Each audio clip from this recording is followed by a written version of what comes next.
Hello সবাইকে, শুভ সকাল। স্পর্শের ছোঁয়ায় নতুন একটা ব্লগে তোমাদের সকলকে জানাই অনেক অনেক আর অনেক স্বাগতম। এখন স্পর্শের ছোঁয়ার ব্লগগুলোতে থাকবে আমাদের গ্রামের বাড়ির ভিডিওগুলো। যেরকম তোমরা আগের ব্লগে দেখেছো যে আমরা বাড়ি পৌঁছে গেছি, সেটা ছিল সোমবার, আর তার পরের দিন ছিল মঙ্গলবার, মানে যেদিন ছিল আমাদের গ্রামে শীতলা মাতার পুজো। সকাল থেকে গ্রামের মন্দিরে মাইক বাজা স্টার্ট হয়ে গেছে, আর আমরা যে যার কাজে লেগে পড়েছি।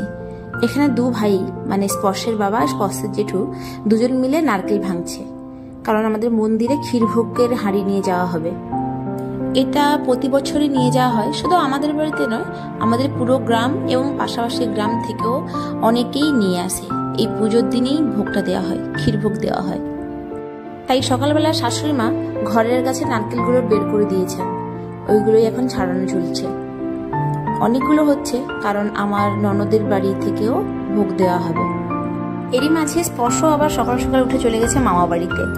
মোটামুটি বাচ্চা থেকে বুড়ো যে যার মতো করেই ব্যস্ত আছে। হয়তো প্রত্যেকেই যারা আমরা বাইরে থাকি, বাড়ি গেলে আরো বেশি ব্যস্ত হয়ে পড়ি। তবে সব ব্যস্ততার মধ্যেও বাড়ির কিছু কিছু ভিডিও আমি তুলে রেখেছি, সেগুলো আস্তে আস্তে ছোট ছোট ব্লগে তোমাদের সাথে অবশ্যই শেয়ার করব। তো চলো এখন দেখতে থাকো। আশা করছি আমাদের গ্রামের বাড়ির ব্লগগুলো দেখতে তোমাদের অনেক অনেক আর অনেক ভালো লাগবে।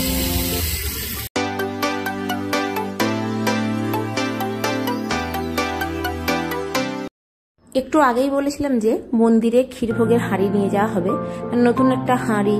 তাতে যদি চালের দেওয়া হয় চাল, চিনি, দুধ, নারকেল, কাজু, কিশমিশ, আর যদি সুজি দেওয়া হয় সুজি, আর অবশ্যই জ্বালানিটাও নিয়ে যেতে হয়। আর এগুলো সকালে দিয়ে আসা হয়, বেশ অনেক আসে। আমি একটু আগেই বলেছিলাম যে পাশের গ্রাম, আমাদের গ্রামে তো প্রত্যেকের বাড়িতে দেওয়া হয়, পাশের গ্রাম দূর দূর থেকে অনেকে থাকে, অনেকে বা মানত করে অনেক দূরে, সবাই নিয়ে আসে। আর তাই এখানে দিদি ভাই আর আমার ছোট ননদ, মানে আমার ছোটদি বলি, দুজন মিলে এই সমস্ত কিছু জোগাড় আয়োজন করছে। আর বেশি বেলা হয়তো হয়নি, তবে আমি ওইদিকে আবার দুপুরবেলা খাওয়ার সবকিছু রেডি করছি, কারণ ঘর উত্তোলনের সময় সবাই গোটা গ্রাম মিলে আমরা যাই। ওটা ফিরে আসতে আসতে প্রায় বিকেল 3টে নাগাদ হয়ে যায়, 3টে এরকম বেজে যায়, তো তখন যাই। তাই তাড়াতাড়ি রান্না করে রাখলে সুবিধা হয়। আর যেহেতু পুজো হচ্ছে, তাই গোটা গ্রাম এবং পাশাপাশি গ্রামেও আজকের দিনটাতে নিরামিষ খাওয়া হয়। তাই পটল ভাজা, উচ্ছে ভাজা, কুমড়োর তরকারি, চাটনি এইসব হবে, ডাল এইসব হবে। আর ওইখানে দেওয়ার জন্য এরকম নারকেল টারকেল কুড়ে দিয়ে আসতে হবে। এখন প্রায় বাজে সকাল 10টা মতো, তাও আমাদের বাড়ি অনেকটা লেট হয়ে গেল, মানে আরো সকাল সকাল দিয়ে আসে, এতটাই ক্ষীরভোগের হাঁড়ি আসে। সব রান্না করে একদম রাত্রে পর্যন্ত চলে রান্না। তখনই আবার রাত্রেবেলা যে পুজোটা হয়, ঠাকুরের সামনে সাজিয়ে সব হাঁড়িগুলোকে রাখা হয়। পুজোর পরে নাম ধরে ধরে ডেকে ডেকে সবাইকে দেওয়া হয়। বলতে গেলে পুজোর দিন সারা রাতই প্রোগ্রাম চলে, কিছু না কিছু লেগে থাকে। সকাল থেকে সন্ধে স্টেপ বাই স্টেপ যা কিছু হচ্ছে, তো অল্প অল্প করে আমি রেকর্ড করেছি, সব একটু একটু করে শেয়ার করব তোমাদের সাথে। আর এইদিকে দেখো স্পর্শবাবু জামা নিয়ে চলে এসেছে। এই যে এখানে রাখা আছে ধুনুচিয়ার নতুন হাঁড়ি। এই হাঁড়িতে করে আমার ছোট ননদের বাড়িতে ক্ষীরভোগ যাবে। আমাদের বাড়িতে অলরেডি হাঁড়ি আছে, ওটা নিয়ে যাওয়া হবে।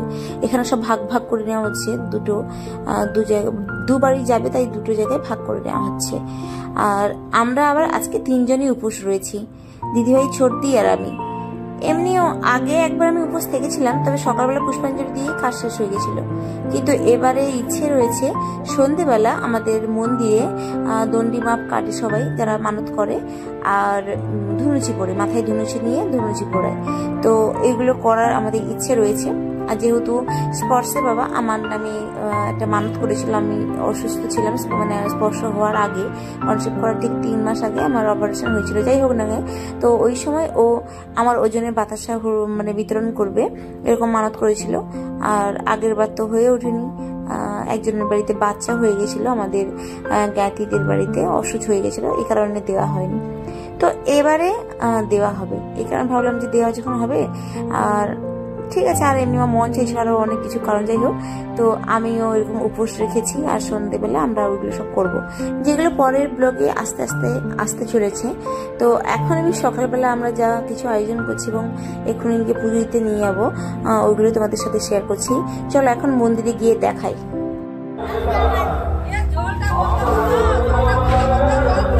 আমাদের বাড়ি যাওয়া প্রায় ক্যান্সেল হয়ে গেছিলো, আগের ব্লগে বলেছিলাম। তো তাও ভগবান চেয়েছিলেন, আমরা চেয়েছিলাম, বাড়ির সবাই চেয়েছিল বলে বাড়ি যেতে পেরেছি এবং খুব খুব মজা করে কাটিয়েছি। যা যা ভাবিনি সেগুলো করেছি এবং করতে পেরেছি। আমি হয়তো ভেবেছিলাম যে একটু উপোস রেখে এমনি পুষ্পাঞ্জলি দেব, কিন্তু যেই ছোটদি বললো যে রাত্রিবেলা ধুনুচি পোড়া মাথায় নিয়ে দোনা পোড়াবে আর সবকিছু করবে, তো আমারও ইচ্ছে হলো এবং সবকিছু জোগাড়ও হয়ে গেল। মানে আগে থেকে হয়তো বলতে হবে কিছু, কিন্তু সবকিছু জোগাড় সঙ্গে সঙ্গে হয়ে গেল। আর এখানে আমরা সবকিছু গুছিয়ে নিয়ে সবাই মিলে এখন মন্দিরের উদ্দেশ্যে যাচ্ছি। মন্দিরের দিকে আবার সবকিছু রেডি হয়ে গেছে। তাসা পার্টি যেগুলো বলে, যেগুলো বাজনা বাজায় আর কি, ওরা সব চলে এসছে, সামনের দিকে আবার এগিয়েও গেছে। আর এটা হচ্ছে, যদিও এটা করা উচিত না, কিন্তু দিনের পর দিন, মানে বছরের পর বছর, দিনের পর দিন বলছি, বছরের পর বছর হয়ে এসছে। এই যে শীতলা মাতার মন্দির পুজোটা, এটাকে বলা হয় মাইক বুড়ি পুজো। এই কারণে বলা হয় যে এখানে অনেকগুলো সেট করে ঘর উত্তোলনে যাওয়া যায়, মানে 10 থেকে 12টা বক্সের সেট করে যায় আর কি ঘর উত্তোলন করতে। আর সেইগুলো আবার ফিরে আসে, যদিও এটা করা উচিত নয়, তো কোনোভাবেই এটাকে বন্ধ করা যায় না, কারণ এটা বছরের পর বছর মানে হয়ে আসছে। আর যেটা রোড শো চলে সেখানে আমরা কখনোই যাই না, কারণ এত রৌদ্র থাকে। আর বেশিরভাগ সত্যি বলতে কি ছেলেরা থাকে, মেয়েরাও যায়, কিন্তু যেহেতু আমাদের ঘরে তখন আত্মীয় স্বজন আসে, তো আমরা রান্নাবান্না আরও বিভিন্ন রকম কাজে ব্যস্ত থাকি, তো ওই কারণে আমরা যেতে পারি না আর ভিডিও করতে পারি না, কিন্তু অনেক সুন্দর দেখতে লাগে।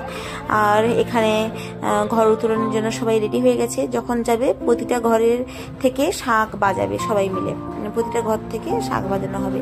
মাইকে বলে দেওয়া হয় যে এখন বেরোনো হচ্ছে, সবাই শাঁখ নিয়ে রেডি থাকবো। রেডি আছে সবাই, যখন বেরোয় তখন শাঁখ বাজানো স্টার্ট হয়ে যায়। আর যে বক্সের সেটগুলো হয় ওগুলো ঘুরে আসতে আসতে বিকেল 3-4 বেজে যায়, কিন্তু তার আগে ঘর নিয়ে মানে শর্টকাট রাস্তা আছে, ওই দিক দিয়ে চলে আসে, দিয়ে পুজোর কাজ স্টার্ট হয়ে যায়। এখানে দেখো, এখানে সব অলরেডি দিয়ে গেছে ক্ষীরভোগে হাঁড়ি, আরও অনেক বাকি আছে, পরে পরে থাকবে, অনেক হয়, পুরো ভর্তি হয়ে যায় জায়গাগুলো।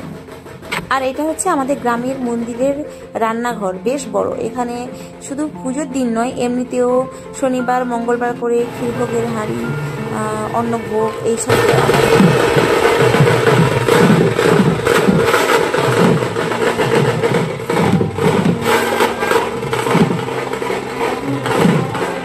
অনেকগুলো বাজনা বাটি সব এগিয়ে গেছে।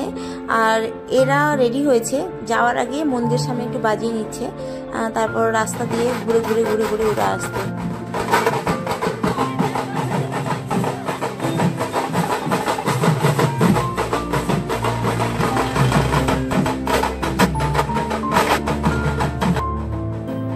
যেখানে এরা নাচ টাচ করছে এটা হচ্ছে মন্দিরের সামনেটা। ক্যামেরাতে জানি না কতটা বড় দেখাচ্ছে, কিন্তু এটা কিন্তু বেশ বড়। সামনে রয়েছে এর আরো সামনের দিকে রয়েছে পুকুর, তো ওখানে মাছ চাষ করা হয় ঠাকুরের নামে। আবার মন্দিরের দু সাইডে পেছনে এরকম জায়গাও রয়েছে, মানে ওটা মন্দিরের নামেই জায়গা রয়েছে।